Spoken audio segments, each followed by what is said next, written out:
پاکستان میں جس طرح سے ڈیموکریسی کا مذاق بنایا جا رہا ہے یہ کوئی نئی بات نہیں ہے۔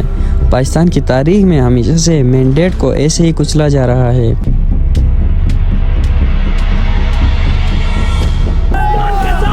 ہم اب کھڑے، اب اپنے ملک کو ان چوروں کے حوالے، ہمارا لیڈر عمران خان سچ کے ساتھ کھڑے۔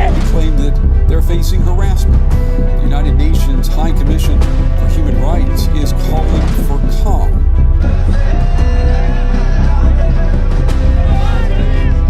Elections in Pakistan are noisy and colourful.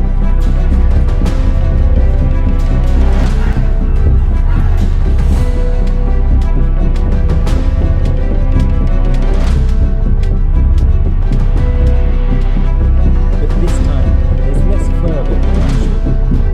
The vote is set to be one of the most... بہت افسوس کے ساتھ یہ ویڈیو بناتے ہوئے سمجھ ہی نہیں آ رہا کہ کون سے ظلم کے دہلیز سے بات شروع کرو۔ اس بار تو پاکستان کے الیکشن کمیشن نے تاریخ کی تمام حدیں پار کر دی۔ عوام کے ٹیکسز سے اربوں روپے ضائع کرنے کے بعد بھی 48 گھنٹے سے رزلٹ نہ دے پائی۔ الیکشن کمیشن اور پولنگ ایجنٹس کی گنتی کے درمیان کا فرق دیکھنے کے بعد اسے الیکشن کہنا الیکشن کی توہین ہوگی۔ پاکستان اپنی تاریخ کو بھول رہا ہے جب ایسے ہی میجورٹی مینڈیٹس کو پاؤں کے نیچے رون دیا گیا تھا۔ اس کا رزلٹ آج تک پاکستان کو تنقید اور نقصان کے علاوہ کچھ نہ ملا۔ تو پھر کیوں پاکستان آج کے سمے وہی غلطی دہرا رہا ہے؟ اس غلطی کو سمجھنے کے لیے تھوڑا پیچھے جانا پڑے گا۔ 1970 پاکستان کی آزادی کے ٹھیک 23 سال بعد قائد اعظم محمد علی جناح کی بنائی ہوئی ڈیموکریٹک کنٹری میں پہلی بار جنرل الیکشن ہوا تھا۔ ویسے پاکستان دنیا کی پہلی ایسی ڈیموکریٹک کنٹری بنی جس کا جنرل الیکشن 23 سال بعد ہوا۔ اس الیکشن کو کرانے پاکستانی اسٹیبلشمنٹ نے کافی سالوں کی تیاری کی تھی۔ انہوں نے آج کی طرح ہی اپنا منتخب امیدوار کو کانفیڈنٹ میں رکھا تھا کہ رزلٹ انہی کے فیور میں آئے گا، مگر پاکستان کے عوام کو کیا پتہ اسٹیبلشمنٹ کی یہ غلطی سکول کے سلیبس تک بدل کے رکھ دے گی۔ اس سمے الیکشن لڑنے پاکستان کی جنرل اسمبلی میں کل 300 سیٹیں ہوا کرتی تھی، جن میں 162 ایسٹ پاکستان کے تھے اور 138 ویسٹ پاکستان کے۔ عورتوں کے لیے 13 اور ریزرو سیٹیں ہوا کرتی تھی، ان میں سے 7 سیٹیں ایسٹ پاکستان کے لیے اور باقی 6 سیٹیں ویسٹ پاکستان کے لیے۔ آج کی طرح ہی ریزرو سیٹوں میں ڈائریکٹ عوام کے ووٹوں سے چنا نہیں جاتا تھا۔ خیر، الیکشن لڑنے 2 بڑی جماعتیں تیار تھی، ایک عوامی لیگ اور دوسری پاکستان پیپلز پارٹی۔ پاکستان پیپلز پارٹی کو ذوالفقار علی بھٹو لیڈ کر رہا تھا اور عوامی لیگ کو شیخ مجیب الرحمان لیڈ کر رہا تھا۔ یہ 2 بڑے لیڈرز آج کے سمے بھی بہت پاپولر سمجھے جاتے ہیں، ایک ایز اے پیپلز پارٹی کا فاؤنڈر اور دوسرے کو تو پورے نیشن کے فاؤنڈر کے طور پر یاد کیا جاتا ہے۔ اس الیکشن کے میدان میں 2 لیڈروں کو بہت زیادہ سپورٹ ملا۔ اس سپورٹ کا اندازہ 8 فروری 2024 سے بھی لگایا جا سکتا ہے۔ ایک طرف بھٹو تھا جسے پاکستان کی اسٹیبلشمنٹ کا بھرپور سپورٹ تھا، تو دوسری طرف شیخ مجیب الرحمان جسے پاکستانی عوامی مینڈیٹ کا پورا سپورٹ تھا۔ یوزول سیکوینس کی طرح ہی اسٹیبلشمنٹ کے دباؤ اتنا زیادہ تھا کہ انہوں نے اپنے بڑے بڑے جوتوں سے عوام کے ووٹوں کو کچل ڈالا۔ شیخ مجیب الرحمان 167 سیٹوں کے بھاری اکثریت سے بھی اپنی گورنمنٹ بنانے میں ناکام ہوا اور دوسری طرف ذوالفقار علی بھٹو 86 سیٹوں کے ساتھ اپنی گورنمنٹ بنانے میں کامیاب ہوا۔ اس جمہوری ظلم نے شیخ صاحب کو اتنی ہمت دی کہ شیخ مجیب اپنی عوام کو لے کر بنگال کو الگ اسٹیٹ بنانے میں کامیاب ہوا اور پاکستان کی نمبر 1 آرمی کے آج بھی بنگال کے کسی میوزیم میں پڑے ہوں گے۔ آج تک اسی میڈیم سے ہی پاکستان میں الیکشن ہوتے ہوئے آ رہے ہیں، مگر شیخ مجیب الرحمان جیسا پاپولر لیڈر آج تک پاکستانیوں کو نہیں مل پایا۔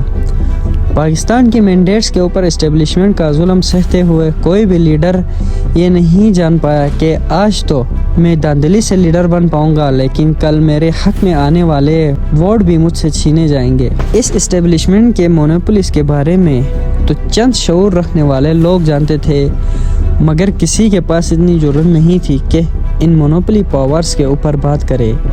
2018 کے الیکشن سے پہلے اور بعد میں نواز شریف بہت چلا رہا تھا کہ ووٹ کو عزت دو، दरअसल ये जुमला उन्हीं मोनोपोलिस को मुतवज्जो करके बोला जाता था कि मैंडेट्स अवाम के होने चाहिए, ना कि इस्टेब्लिशमेंट के। नवाज शरीफ ने यह बात तब जाहिर की जब इक़्तिदार से उसे हटाया गया था, मगर इक़्तिदार में बैठते वक्त किसी को इस बात के बारे में एहसास नहीं होती। वहीं लोग अक्सर इस्टेब्लिशमेंट के गाने गुनगुनाते हैं जब वो इक़्तिदार में होते हैं। अब आते हैं 2018 के इलेक्शन के पास। इस इलेक्शन में भी मामूल की तरह ही एक पार्टी को इस्टेब्लिशमेंट सपोर्ट कर रही थी और वो पार्टी इमरान खान की पाकिस्तानी तहरीक इंसाफ की थी।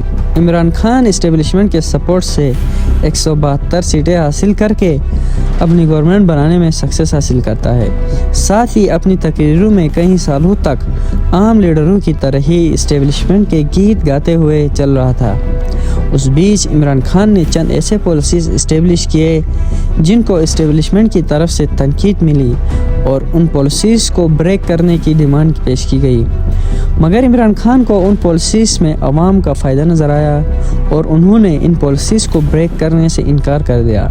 बस यही बात इस्टेब्लिशमेंट को चुभी कि हमारे सपोर्ट से आने वाला आज हमारे फैसलों को डिनाई करेगा। तब इमरान खान को ये बात समझ आई कि पाकिस्तान पाकिस्तानियों के मफाद के लिए नहीं चलती बल्कि फॉरेन पावर्स के लिए चलती है।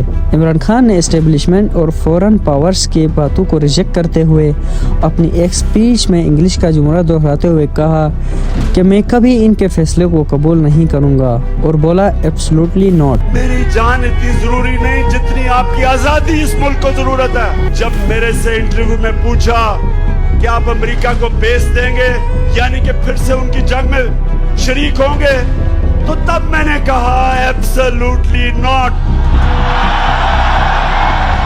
इस एब्सोल्युटली नॉट के बाद इमरान खान को क्या पता इस्टेब्लिशमेंट के पास इतनी पावर है कि आज का वज़ीर आज़म कल का कैदी नंबर 4 बन सकता है।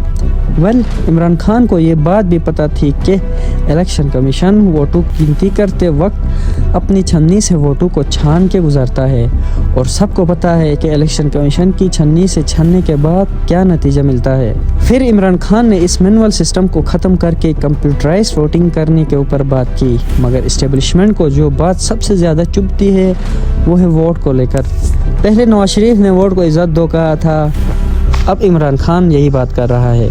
फ़र्क सिर्फ इतना था कि इमरान खान इक़्तिदार में रहकर बात कर रहा था, मगर नवाज शरीफ इक़्तिदार से हटाने के बाद इस्टेब्लिशमेंट को तो अब इमरान खान नाराज़ कर चुका था, मगर इमरान खान अपनी गवर्नमेंट और अपनी लॉयल्टी को लेकर बहुत एतमाद में था।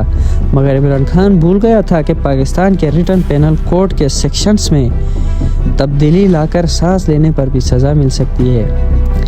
खैर, ऐसे ही इमरान खान के हक़ में भी एक कमज़ोर केस आई, जैसे बगैर पूछे घड़ी उठाना। सोचो, जिस वज़ीर आज़म हो उसमें एक दिन के नाश्ते के खर्चे 30 लाख से ऊपर आते होंगे, वहाँ करोड़ों रुपयों की क्या अहमियत होगी। ज़रा खुद ही न्यूट्रल होके इस घड़ी के केस में सदाकत ढूंढिए जिसके ऊपर इमरान खान को 14 साल सज़ा मिली और सैफर जैसे कमज़ोर केस में 10 साल। ये दोनों केसेस इतने कमज़ोर है कि किसी पंचायत के पंच से भी पूछे तो वो भी कहेगा ऐसे मामूली बात पे कोई सज़ा नहीं होती। ज़रा अंदाज़ा करो हमारा जजमेंट किस स्टेज पे खड़ी है। इनके अलावा भी एक तीसरी केस पे इमरान खान को सज़ा मिली, उस केस के बारे में मैं बोलना भी गवारा नहीं समझता। पूरे जद्दोजहद के बाद यही नतीजा निकलता है कि पाकिस्तान में ऑलरेडी बहुत रिबेल्स डिमांड कर रहे हैं। ऐसे ही वोट को अहमियत ना दी गई तो कल बंगाल अलग हुई, आज कोई और अलग होगी, परसों कोई और। पाकिस्तान के टुकड़े होने से बचाइए, इस कौम के वोट्स को अहमियत दे। आखिर में एक बात कहना चाहता हूँ कि कोई भी पार्टी इस्टेब्लिशमेंट के बलबूते पे इक़्तिदार तो हासिल कर पाएगी, मगर अवामी इज़्ज़त कभी हासिल नहीं कर पाएगी। अपना बहुत ज़्यादा ख्याल रखना, मिलते हैं अगली वीडियो पे।